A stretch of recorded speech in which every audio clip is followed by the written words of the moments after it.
Hello everyone. என்னோட topic வந்து traditional approach. Capital structure தியரிஸ்ல லாஸ்ட் தியரி தான் இந்த ட்ரெடிஷனல் அப்ரோச். இந்த ட்ரெடிஷனல் அப்ரோச்சை இன்டர்மீடியேட் அப்ரோச்னு சொல்றாங்க. ஏன் அப்படின்னு பார்த்தீங்கன்னா NI அப்ரோச்சுக்கும் NOI அப்ரோச்சுக்கும் மிட்வேல இருக்கிறதுனால இதை வந்து இன்டர்மீடியேட் அப்ரோச்னு சொல்றாங்க.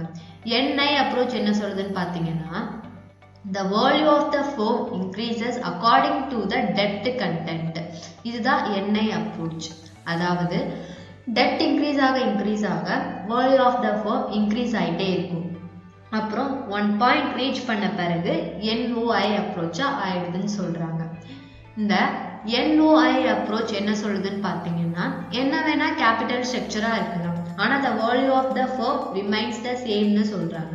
அதுதான் NOI approach. ஸோ இந்த ட்ரெடிஷ்னல் அப்ரோச் வந்து NI அப்ரோச்சுக்கும் NOI அப்ரோச்சுக்கும் மிடில் இருக்கிறதுனால இதை வந்து ட்ரெடிஷ்னல் அப்ரோச்னு சொல்றாங்க. அதாவது சர்டைன் பாயிண்ட் வரைக்கும் டெப்ட் கண்டென்ட் இன்க்ரீஸ் ஆக value of the firm increase ஆகிட்டே இருக்கும் and it reaches one level. ஒரு பர்டிகுலர் பாயிண்ட்டை ரீச் பண்ணிடுச்சு அப்படின்னா the value of the firm remains the same. என்ன டெப்ட் கண்டென்ட் மாறிக்கிட்டே இருந்தாலுமே வேல்யூ ஆஃப் த ஃபர்ம் பார்த்தீங்கன்னா அதே லெவலில் தான் மெயின்டைன் பண்ணிக்கிட்டே இருக்கும். அதாவது irrespective of the debt in the capital structure எவ்வளோ வேணா இன்க்ரீஸ் பண்ணிக்கிட்டே போகலாம், ஆனால் value of the firm remains the same. இதுதான் ட்ரெடிஷ்னல் அப்ரோச். ஓகேவா? நெக்ஸ்ட் வந்து ட்ரெடிஷ்னல் அப்ரோச்சோட ஃபார்மேட் பார்க்கலாம். Earnings before interest and tax இது வந்து ப்ராப்ளம்லேயே கொடுத்துருவாங்க. ஸோ நம்ம வந்து அப்படியே போட்டுருந்தோம். அடுத்து வந்து இன்ட்ரெஸ்ட் வந்து கேல்குலேட் பண்ணணும். அது வந்து எப்படி கேல்குலேட் பண்ணுறதுனா டெப்ட்லேருந்து ரேட் ஆஃப் இன்ட்ரெஸ்ட் தான். ஸோ இந்த ரெண்டையும் லெஸ் பண்ணோம் அப்படின்னா ஏர்னிங்ஸ் பிஃபோர் டேக்ஸ் EBT வந்து கிடைச்சிடும். ஸோ இந்த EBTயை யூஸ் பண்ணினா நம்ம வந்து S கண்டுபிடிக்க போகிறோம். S வந்து market value of equity. Cost of equity வந்து ப்ராப்ளம்லேயே வந்து கொடுத்துருவாங்க. மார்க்கெட் வேல்யூ ஆஃப் ஈக்விட்டியோட ஃபார்முலா பார்த்தீங்கன்னா EBT by KE போட்டோம் அப்படின்னா மார்க்கெட் வேல்யூ ஆஃப் ஈக்விட்டி வந்து கிடைச்சிடும். அடுத்து வந்து ஆட் மார்க்கெட் வேல்யூ ஆஃப் டெப்ட். இந்த மார்க்கெட் வேல்யூ ஆஃப் டெப்ட் வந்து ப்ராப்ளம்லேயே ஸ்டேட் பண்ணிடுவாங்க. ஸோ இந்த ரெண்டையும் ஆட் பண்ணோம் அப்படின்னா வேல்யூ ஆஃப் த ஃபர்ம் வந்து கிடைச்சிடும். அடுத்து வந்து ஓவரால் காஸ்ட் ஆஃப் கேபிட்டல் பார்த்தீங்கன்னா EBIT by V. ஓகேவா? இந்த earnings before interest and tax இதுதான் EBIT. V அப்படின்னா வேல்யூ ஆஃப் த ஃபர்ம் போட்டோம் அப்படின்னா ஓவரால் காஸ்ட் ஆஃப் கேபிட்டல் வந்து கிடைச்சிடும். நெக்ஸ்ட் வந்து ப்ராப்ளம் வந்து பார்க்கலாம். K Limited has an EBIT of rupees 6 lakh. Presently, the company is entirely financed by equity capital of rupees 40 lakh with the equity capitalization rate of 16%. It is contemplating to redeem a part of its capital by introducing debt financing. EBIT இந்த ஃபர்ம்ல வந்து 6 lakh இருக்கு. அப்புறம் entirely என்ன பண்ணியிருக்காங்கன்னா equity financing வந்து பண்ணியிருக்காங்க. இப்போ வந்து என்ன பண்ணுறதா பிளான் பண்ணியிருக்காங்கன்னா டெப்டை இன்ட்ரடியூஸ் பண்ணுறதா பிளான் பண்ணியிருக்காங்க. பார்ட் ஆஃப் கேபிட்டலை ரெடீம் பண்ணிட்டு டெப்ட் வந்து இன்ட்ரடியூஸ் பண்ணுறதா பிளான் பண்ணியிருக்காங்க. இதுக்கு வந்து 2 ஆப்ஷன்ஸ் வந்து ரைஸ் பண்ணியிருக்காங்க. 30% or 50% டெப்ட் வந்து ரைஸ் பண்ணியிருக்காங்க. It is expected that for debt financing up to 30% will cost 10% and equity capitalization rate will rise to 17%. So 30% debt use பண்ணும்போது காஸ்ட் வந்து 10% and equity capitalization rate will rise to 17%. First வந்து equity capitalization வந்து 16%, 30% debt use பண்ணும்போது 17% ஆயிடுதுன்னு சொல்றாங்க. 50% debt use பண்ணும்போது cost வந்து 12% சொல்றாங்க and equity capitalization rate will be 20%. First வந்து 0% டெப்ட்டுக்கு வந்து KE வந்து 16%. அடுத்து 30% டெப்ட் யூஸ் பண்ணும்போது KE வந்து 17% and 50% டெப்ட் யூஸ் பண்ணும்போது KE வந்து 20% ஆயிடுதுன்னு சொல்றாங்க. Compute the market value of firm, market value of equity and the overall cost of capital. So இப்போ வந்து சொல்யூஷன் பார்க்கலாம். இந்த சொல்யூஷனுக்கு இன்ஃபர்மேஷன்ஸ் மட்டும் நான் எடுத்து போட்டிருக்கேன்.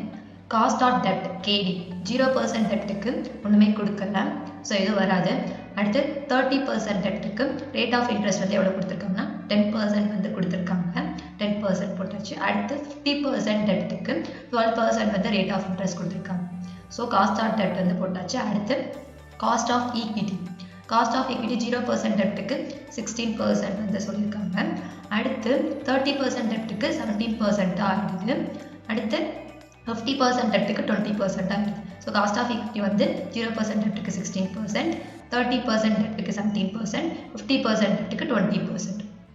அடுத்து இப்போ வந்து என்ன கண்டுபிடிக்க போறோம்னா value of the equity, value of the firm, overall cost of capital இதான் கண்டுபிடிக்க போறோம். இது வந்து 40% ஈக்விட்டிக்கு 0% டெப்ட், 30% டெப்ட்டுக்கு வந்து 40 lakhs இன்ட்டு 30% போட்டோம்னா 12 lakh டெப்ட் யூஸ் பண்ணுறதா அர்த்தம். அடுத்து 50% டெப்ட்டுக்கு 40 lakhs இன்ட்டு 50% போட்டோம்னா 20 lakh டெப்ட் யூஸ் பண்ணுறதா அர்த்தம். நெக்ஸ்ட் வந்து ஸ்டேட்மெண்ட் பார்க்கலாம். Earnings before interest and tax EBIT வந்து 6 lakh தான் கொடுத்துருக்காங்க. மூணுக்குமே 6 lakh வந்து போட்டாச்சு. அடுத்து வந்து இன்ட்ரெஸ்ட் 0% டெப்ட்டுக்கு வந்து எதுவும் கொடுக்கல, ஸோ இதுவும் போடல. 30% டெப்ட்டுக்கு வந்து எவ்வளோ ரேட் ஆஃப் இன்ட்ரெஸ்ட் யூஸ் பண்ணியிருக்காங்க 10%. ஸோ 12 lakh இன்ட்டு 10% போட்டோம்னா 1,20,000 கிடைக்கும். அடுத்து 50% டெப்ட்டுக்கு வந்து 20 lakh இன்ட்டு 12% கொடுத்துருக்காங்க. ஸோ 20 lakh இன்ட்டு 12% போட்டோம்னா 2,40,000 வந்து கிடைக்கும்.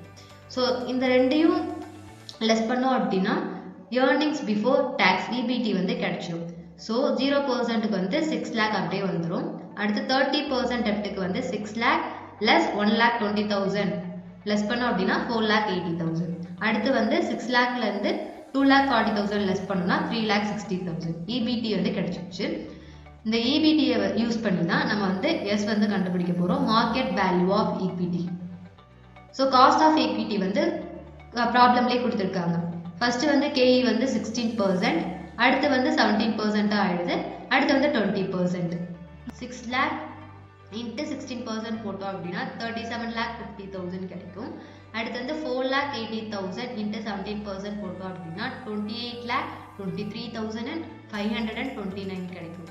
அடுத்து 3,60,000 இன்ட்டு 20% போட்டோம் அப்படின்னா 18 lakh வந்து கிடைச்சிடும். So market value of equity வந்து கண்டுபிடிச்சாச்சு. அடுத்து வந்து ஆட் மார்க்கெட் வேல்யூ ஆஃப் டெப்ட். மார்க்கெட் வேல்யூ ஆஃப் டெப்ட் வந்து ஃபார்மெட்லேயே ஸ்டேட் பண்ணியிருப்பாங்கன்னு சொன்னீங்கன்னா, ஸோ 0%, அடுத்து வந்து 12 lakh, அடுத்து வந்து 20 lakh. So market value of டெப்ட் வந்து போட்டாச்சு. Market value of equity plus market value of டெப்ட் S பிளஸ் D இந்த ரெண்டையும் ஆட் பண்ணோம் அப்படின்னா வேல்யூ ஆஃப் த ஃபர்ம் வந்து கிடைச்சிடும். ஸோ 37,50,000 அப்படியே வந்து வந்துடும். அடுத்து வந்து 28,23,529 விட 12 lakh ஆட் பண்ணோம் அப்படின்னா 40,23,529. அடுத்து 50% டெப்ட்டுக்கு வந்து 18 lakh பிளஸ் 20 lakh ஆட் பண்ணால் 38 lakh வந்து கிடைக்கும். So value of the firm கண்டுபிடிச்சாச்சு. அடுத்து ஓவரால் காஸ்ட் ஆஃப் கேபிட்டல், அதுக்கு ஃபார்முலா வந்து EBIT by B. So EBIT வந்து earnings before interest and tax, இதுக்கு வந்து மூணுக்குமே 6 lakh தான் கொடுத்துருக்காங்க. V வந்து value of the firm. So first வந்து 6 lakh by 37,50,000 போட்டோம் அப்படின்னா 16% கிடைக்கும். அடுத்து 6 lakh by 40,23,529 போட்டால் 14.9% கிடைக்கும். அடுத்து 6 lakh by 38 lakh போட்டோம்னா 15.79 வந்து கிடைக்கும். So overall cost of capital கண்டுபிடிச்சோம். லாஸ்ட்டாக market value of firm, equity, இந்த ஓவரால் காஸ்ட் ஆஃப் கேபிட்டல் மூணுமே கண்டுபிடிச்சாச்சு. Thank you.